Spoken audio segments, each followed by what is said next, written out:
watu wa Mungu, kuna mambo yanatokea kwenye maisha. Haya mambo yanaweza yakamtengeneza mtu au yakamharibu mtu, si ndio Na niamini mimi nakwambia, kama Biblia inavyosema, kila jambo chini ya mbingu limeamuliwa kwa wakati wake na majira yake. Vyovyote litakavyokuwa, liwe baya liwe jema, limeandaliwa na limeamuliwa litokee kwa wakati na majira yake. Na hata yale mambo ambayo yanategemea maamuzi yameamuliwa yatokee kwa wakati na majira yake. Kama ulikosea kuchagua, basi katikati ya majira yaliyoamuliwa lipo. Haleluya. Manake wakati wa uchaguzi Mungu alikuwa ameweka kwamba huyu mtu akipatia ataenda katika usawa, akikosea ataenda katika uharibifu. Haleluya.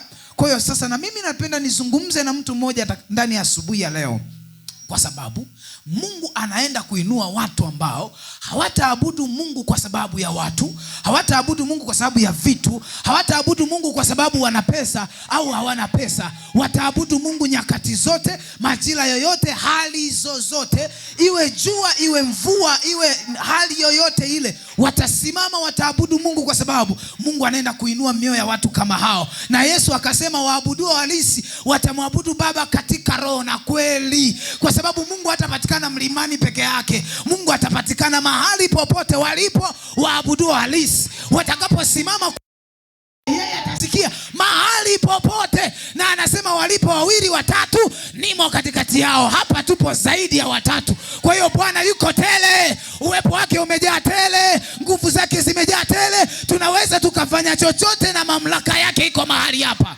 Si kama nazungumza na watu waliokuwa. Let me tell you something.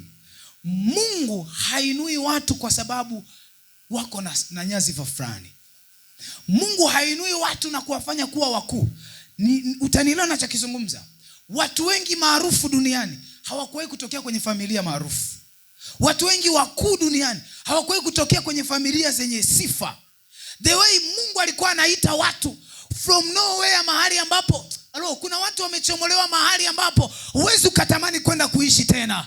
Mungu amewainua akina Daudi, amewatoa kwenye kuchunga, akawaacha akina binadabu, akina nani, akina Shama wakiwa wamejazia, wamepanda hewani, maensamu, wamependeza. Mungu akasema siangalii kama wanadamu wanavyoangalia. Mimi ninachoangalia, naangalia moyo.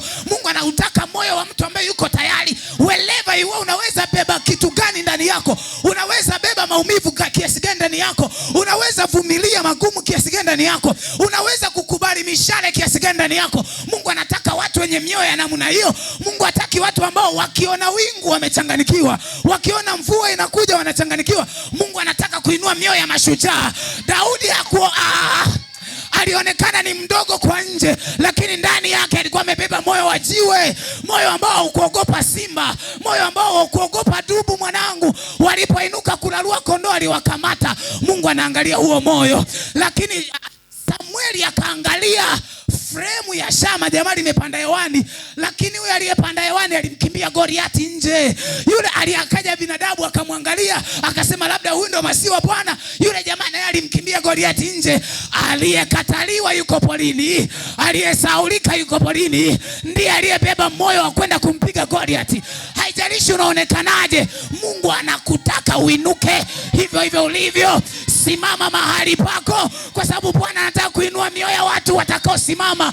Hawataangalia majira, hawataangalia watu, hawataangalia vipindi. Nami nakutangazia kwa jina la Yesu, Mungu akutoe mahali ulipo. Haijalishi una machozi kiasi gani, amekuamini sana kuliko unavyoweza dhania. Hata kama wanao wengi, lakini mbingu zimekuthibitisha. Haijalishi watakaoenda kinyume na wewe ni wengi, mbingu zimekuamini. Na mimi ninasimama kama nabii wa Bwana. Watasema, wataimba, watalia, watacheka. Hatuwezi kutupa silaha chini mpaka kieleweke. I'm telling you, nakwambia. Si kama nazungumza na watu wanaoelewa.